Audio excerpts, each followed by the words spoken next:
If you fail, never give up, because fail means first attempt in learning. So children, try until you get succeed. Hi, this is Kalpana Reddy from Krishi High School. Today I'm here to discuss about class 9, lesson 2, that is the natural realm of the earth, lithosphere. So before moving into the topic, I would like to wish you all a happy and a healthy morning, children. I hope everyone is doing good. So as said, today's topic is about the natural realm of the earth, that is lithosphere, isn't it? So already we have discussed about this lesson in the previous session also. So today in this session, we are going to discuss about the slow movement and sudden movement and external process, how air and water transform the surface of the earth and work of water. So these are the things which we are going to discuss in today's session. Is that clear to you, children? Okay. So as said, the slow movement and sudden movement. So in the above section, we saw two kinds of changes in the lithosphere, right? So the first, the very slow movement leading to the formation of crust, movement of the continental plates and their eventual returns to the mantle. Second, the sudden and dramatic eruption of volcano and earthquakes. So the sudden movement can be destructive and cause much damages. So here there are two kinds of like changes in the lithosphere, children. Already we have learned about the slow movement. Okay, the first is the movement of the continental plates. Okay, and their eventual returns to the mantle. So what do you mean by continental plates here again? Continental plates are also we can tell also we can say like lithospheric plates. Okay, so what exactly these plates are, children? What exactly these plates are? So the tectonic plates. Tectonic means what? Tectonic means builder. The tectonic plates are the irregular shaped. Okay, they are irregularly shaped, formed by the slab of solid rocks. Okay, so what they are? They are the irregular shaped, massive irregular shaped, formed by the slab of solid rocks, as you all know about it, isn't it? And we also know that there are seven tectonic plates in, isn't it, in the Pacific Ocean, like in the total Pacific Ocean there are 7 tectonic plates. So what they are, children? So they are African plates, Antarctic plates, Eurasian plates, Indo-Australian plates, North American plates, Pacific plates, and South American plates. Is that clear to you? So these are the 7 plates. So I'll repeat again for you. It's kindly make a note of it, children. It's African plates, Antarctic plates, Eurasian plates, Indo-Australian plates, North American plates, Pacific plates, and South American plates. Okay. So these are the 7 plates. So the movement, the internal movements and the external movement of the these tectonic plates result into the destructive damages. Okay. So first we'll talk about the volcanoes. So what do you mean by volcanoes? Volcanoes are like places on the earth's surface where molten material from the mantle crust erupt on the earth's surface. This molten material is also accompanied by steam, smoke, and various forms of gases from the depth of the earth. The smoke, ash, and dust spread out in the atmosphere while the molten material cools and forms the hard rocks called igneous rocks. So what are volcanoes? Volcanoes are the places on the earth's surface where molten material from the mantle erupt on the earth's surface. So right from the mantle, that is the second layer of the earth. So what happens? The rocks or the molten materials, so the molten material, they erupt on the earth surface. Is that clear to you? So that means that process is called volcano. So the molten materials is also accompanied. So the material which comes out of the like I mean to say mantle layer. So that what happened, children, it is accompanied by steam, smoke and dust also, okay, and some poisonous gases from the depth of the earth. The smoke, ash and dust spread out in the atmosphere while the so the smoke, ash and dust, it spreads into the atmosphere, okay, but the molten material, what happened, so that molten material, it get cools and it take the shape of a rock. So after like few years or after few days or after few months, what happened, children, so like with the slow process, so the, like I mean, say molten material which has come out from the mantle layer, so that material get cools down and it takes the shape of a rock, hard rock, which is called as the igneous rocks. Is that clear to you? Now coming to the next one, some part of the lava may not reach the surface and may cools under the surface, becomes rocks. These are called intrusive landforms. So some part will come out, okay, some like some part of the lava, so that may not reach to the top surface of the earth, so that may be like that may reach only the internal surface of the earth, only till the internal surface of the earth, so there itself it gets cooled down and it becomes rock. So these are called the intrusive landforms. Is that clear to you, children? Okay, so here a part of the lava which pours on the surface of the earth form the extrusive landform. So the part of lava, the molten material which comes out of the earth surface, that is called as extrusive landform, and which remains inside the landform and it gets cooled down there itself. So that is called the intrusive landform. So there is a two types of landforms, understood, which are formed by the lava. Is that clear to you, children? Okay. Next, so here I've shared a beautiful picture, children. So like it's a very like I mean say impressive picture. You can just see, have a look. So this is how the lava or the, like I mean say molten material erupt from the mantle layer of the earth. Is that clear to you? So you can see here, so how like not only the material, it contains what gases, dust and smoke also. So you can just have a look there. To make it more clear, I've shared the image also. Okay, children, is that clear to you? Okay, next, coming to the Pacific Ring of Fire. So the Pacific Ring of Fire is also known as the Rim of Fire or the Circum-Pacific Belt, is a major area in the basin of Pacific Ocean where many earthquake and volcanic eruption occurs. In a large 40,000 kilometer horseshoe shape, it is associated with nearly continuous series of oceanic trenches, volcanic arcs and volcanic belts and plates movement. The ring of fire is direct result of plate tectonic, the movement of and collision of lithosphere plates. So here what happened, children? So this is a ring of fire in the Pacific Ocean. So it is in a horseshoe shape. You know that, have you ever noticed, like the horse, the foot of the horse, so they will attach, they will they will attach one metal of iron piece, okay, in the foot, like on the foot of horse. Have you ever seen? So that it will gives a sound when it walks, okay, when it walks. Have you ever noticed the horse? So it will give a sound, okay, tuck tuck tuck tuck. So that type of sound, how it is, like how do you feel that it will come? It will come from the metal, like the metal, iron metal, what is attached to the foot of horse. Is that clear to you? It will be in this shape. Have you ever noticed? So that is called horseshoe shape.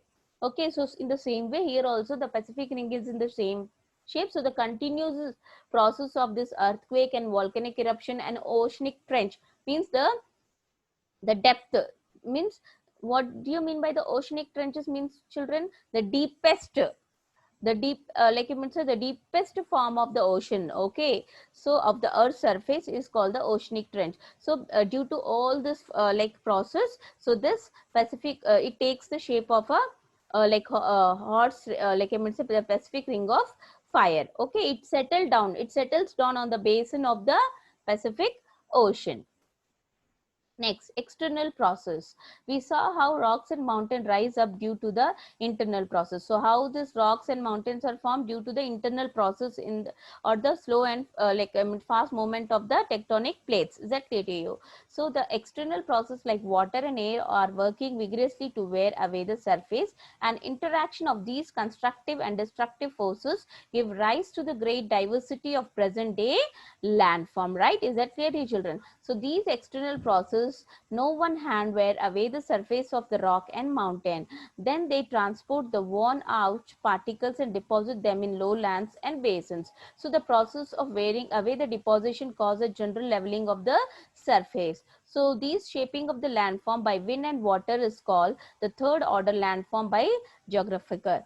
So these landforms include features like carved mountains, valleys, deltas, and dunes, etc. Processes like weathering, erosion, transportation, and deposition are largely responsible for the landforms. So, how these landforms are formed by the external process, by the external process. So, how the plains and deltas are formed, children? So, we know that when it rains, the water flows into a small streams, and it joins with a, and it all the small like streams, they join together at one point, and they take the shape of a big river, which is also known as the tributary. Okay, when the water flows with a great force, it carries the sand, silt, and like many like I mean to say humus particles along with it, and it when it the force gets slows down, it deposit them at one point, okay, so on the basin. So that continuous process will take the shape of a plane, okay, leveling of the surface. Is that clear to you? So what are the process? Weathering, erosion, transportation, and deposition are largely responsible for these landforms. So what exactly this weathering, erosion, transportation, and deposition? Let's see in the next slide. Okay, children. So let's talk about weathering. So rocks, how rocks are formed? We know that rocks are formed by the molten material which comes out from the layer of mantle, okay, which take the shape of volcano, which comes in the form of volcano or lava, we can say. Exactly. You now we'll talk about weathering. Weathering is a process by which the gradual disintegration of rocks by atmosphere forces or weather forces. The rocks, when exposed to heat, expand and contrast. When they cools down, this happen every day during day and night, years after year, in summer and winter. As surface rock contracts and expands and contracts again, it gradually becomes brittle and begins to break down. Water and moisture in the air also helps in this process. Water reacts with the chemical of the rocks and further weakens the rocks. So this process by which the rocks are weakened and broken are called weathering. So here what happens, children? So we know that how rocks are formed by the molten material which comes out from the mantle layer. Is that clear to you? So after it gets cools down, it takes the shape of the igneous rocks. So how like these igneous rocks, so what happened exactly? So in the changes in the weathering, so changes in the weathering and water, what happened, children? So due to the extreme heat, what happened? Atmospheric forces of weather, so it get contrast and expand. The rocks, when exposed to heat, they will get expand, okay. So when the rocks are exposed to heat, they will get expand, and then again it gets contrast when they cool down. Is that clear? So this process goes on continuously for years together, and what happened, children? The surface of rocks contrast and expand, and contrast expand, it gradually become brittle and begins to break down, so it gets weaker. So by this continuous process, what happened? It gets weaker, and it breaks into small pieces. Is that clear to you? Which makes the surface of the earth. Is that clear to you, children? So these process by which the rocks are weakened and broken are called weathering. Is that clear to you? Okay, next, erosion. Flowing water and wind have great power and also slowly wear away and or cut away the rocks and soils cover in higher places.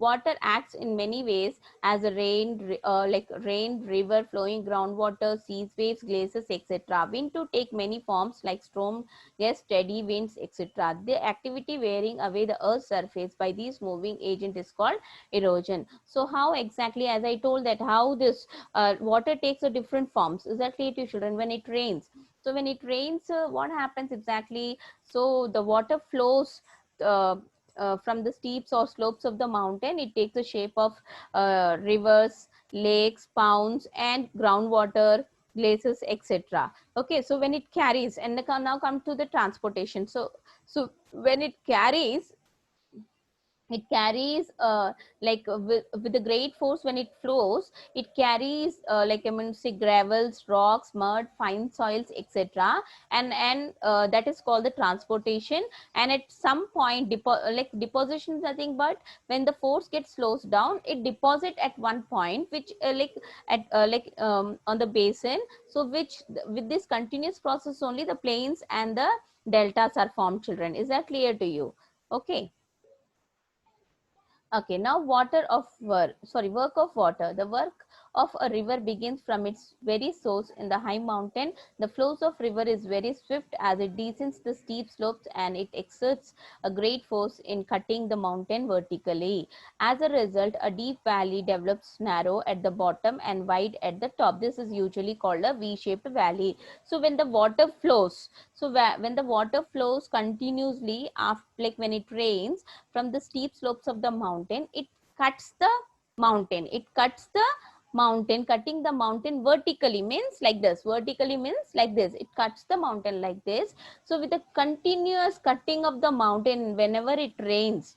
Okay, so after when it stops raining and after few years the water get dry, then again when it rains, so the water will flow from the same channel. Is that clear to you, children? So with this continuous process, what happened? So the water flows. So from as a result, the deep valley develops and narrow at the bottom. So the valley is the V-shaped valley. So that means what? From the top it will be broader, and at the bottom it will be narrow. So it makes a V-shaped valley. Is that clear to you, children? So now the Grand Canyon. So you can see what like the Grand Canyon is biggest canyon in the world is on the river Colorado. The Grand Canyon is 466 kilometer in length. Its depth is 1.6 kilometer and width is 188 meters to 29 kilometers. Okay, gorges are suitable for construction of dams. Can you think of the reason for this? In some cases where the rocks are very hard, the river cuts a very narrow valley. The sides are so steep that gorges are formed. The Bison Gorges in AP, on the Godavari, Indus Gorge in Kashmir are examples of this. Another important erosion from a form is canyon. A canyon is characterized by steep side slopes and may be as deep as a gorge. A gorge is almost equal in width and its top as well as its bottom. It contrasts a canyon in wider and at its top. Okay, then at the bottom. Is that clear to children? So I'll just show the image. So you can see here the images I've shared it. The canyon is a deep narrow valley with a steep side. So what is a canyon? So the canyon comes actually it's a deep narrow valley with a steep sides, with a deep narrow valley. It goes like this with a steep sides. Okay, so actually this word canyon comes from the Spanish word canon, which means tube or pipe. The term gorge is often used to mean canyon, but a gorge is almost always steeper and narrower than a canyon. Is that clear to you, children? It is compared to the canyon, it is steeper and narrower, but it is just like similar to the canyon only. So I've shared the image also. It is a tourist place also. The biggest canyon is the Grand Canyon. In many movies also you might have seen, children. I'll show you the image. So here if you see this pic, you'll come to know in one Telugu or Tollywood movie, they have shooted here in many Tollywood movies also. So I think that Guva Gorinka, that song is there now. So that song was choreographed in this place only, I think. So if you just recap that song, definitely you will know. So this is the Grand Canyon. It is one of the tourist place also, children. So you can just enjoy the image. Okay, so work of water. As the river enters the plain, the slope is gentle and the river also shows down. Now it does not have the force to carry heavy particles and deposit them on its bank or on its bed. Sometimes when the river is flooded, it has greater force and cuts the soil called silt. And when it is not in flood, it deposits silt. A layer of sediment is thus deposited during each flood, gradually building up a fertile flood plains. This is how vast flood plains like the Ganga plains or the Krishna Godavari plains were made. So how these plains were made is simple, as I already discussed with you. So as a river enters the plain, the slope is gentle and the river also slows down. Okay, children. So now it does not have the force to carry the particles. So it deposits them on its bank or on its bed. Sometime when the river is flooded, so the water flows with a great force and it cuts the soil, and when it is not in flood, it deposits the silt there itself. A layer of sediment in thus deposit during the each flood. So when before going and joining into the sea, so what happened, it deposits these particles on its basin only, children.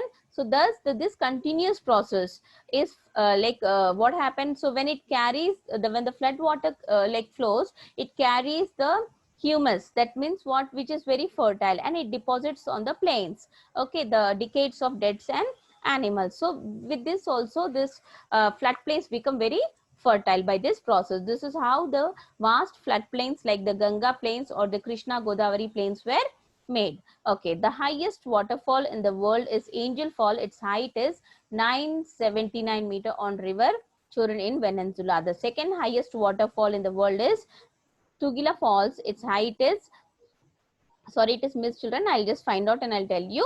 On river Tugela in South Africa. The highest waterfall in India is Kunchikal Falls. Its height is I mean to say, I'll just, yeah, I mean the screenshot has been I mean to say should get shortened, children, so it's not visible for me. So in the next class I'll show you and I'll tell you, I'll repeat the same thing. Okay, on river Varahi in Karnataka. I'll share you the image also, just you can have a look. Okay, its height is, sorry, it's there, 979 meters on river Churun in Venezuela, the highest waterfall. Okay, and if you see here, the waterfall in India, that is Kunchikal. Okay, it's in Karnataka, children.